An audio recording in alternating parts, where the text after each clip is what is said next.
Hi, என்னோட name Gokulapriya. நான் கரூர்ல இருக்கேன். எனக்கு டைலரிங் கிளாஸ் வந்து சின்ன வயசுலேருந்தே ரொம்ப இன்ட்ரெஸ்ட்டு. நான் வந்து ஒரு 2, 3 இயர்ஸ்க்கு முன்னாடி வந்து டைலரிங் கிளாஸ் போயிருக்கேன். பட் அங்கே வந்து ப்ரொஃபஷனலா இல்லாம நார்மலா இருந்தது. பட் எனக்கு இன்னமுமே வந்து ரொம்ப நல்லா கத்துக்கணும் அப்படின்னு நினைச்சிட்டு இருக்கும்போது தான் மேம நான் இன்ஸ்டாகிராம்ல பார்த்தேன். ரொம்ப நல்லா இருந்துச்சு. எனக்கு மேமோட பேஜ் பார்க்கும்போதே ஓகே நமக்கு புரியிற மாதிரி இருக்கும் அப்படின்னு இருந்தது. நான் மேம்கிட்ட என்கொயரி பண்றப்போ நான் நேர்ல வந்து கத்துக்கிறேன் அப்படின்னு சொன்னேன். அவங்க சொன்னாங்க நீங்க சென்னை வந்து கத்துக்கணும் அப்படின்லாம் கிடையாது. நீங்க ஆன்லைன் கிளாஸே ட்ரை பண்ணுங்க.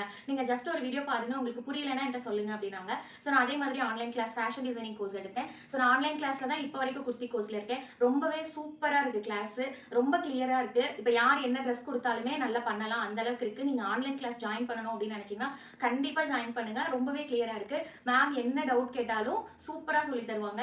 எத்தனை மணிக்கு கேட்டாலும். ஏன்னா நான் வந்து பிசினஸ் உமன். ஸோ வந்து எனக்கு டைம் இருக்காது. நான் எப்போ எனக்கு டைம் இருக்குமோ அப்பதான் மேம் நான் பண்ணுவேன் ஃபர்ஸ்டே நான் சொன்னேன். மேம் வந்து நீங்க எப்போ ஃப்ரீயா இருக்கீங்களோ அப்போ பண்ணுங்க அப்படின்னே சொன்னாங்க. ஸோ நான் எப்போ டைம் இருக்கோ அப்போ தான் பண்ணுவேன். அதனால எப்போ டவுட் கேட்டாலுமே மேம் வந்து சூப்பராக ரெஸ்பான்ஸ் பண்ணுவாங்க. மெசேஜ் பண்ணாலும் ரெஸ்பான்ஸ் பண்ணுவாங்க. கால் பண்ணாலும் ரெஸ்பான்ஸ் பண்ணுவாங்க. ஸோ நீங்கள் ஆன்லைன் கிளாஸ் எடுக்கிறீங்கன்னா தாராளமாக எடுங்க. ரொம்ப சூப்பராக இருக்கும் டீச்சிங். மேமோட டீச்சிங் வந்து நம்ம என்ன ட்ரெஸ் நம்ம கிட்ட கஸ்டமர் கொடுத்தாலுமே வந்து நம்ம சூப்பராக ஸ்டிச் பண்ணிடுவோம். அந்த அளவுக்கு ரொம்ப நல்லா இருக்கும். நீங்கள் ஷைன் ஃபேஷன் இன்ஸ்டியூட்டில் தாராளமாக ஜாயின் பண்ணலாம். ஆஃப்லைனாக இருந்தாலும் சரி, ஆன்லைனாக இருந்தாலும் சரி. ரொம்ப சூப்பராக இருக்குது.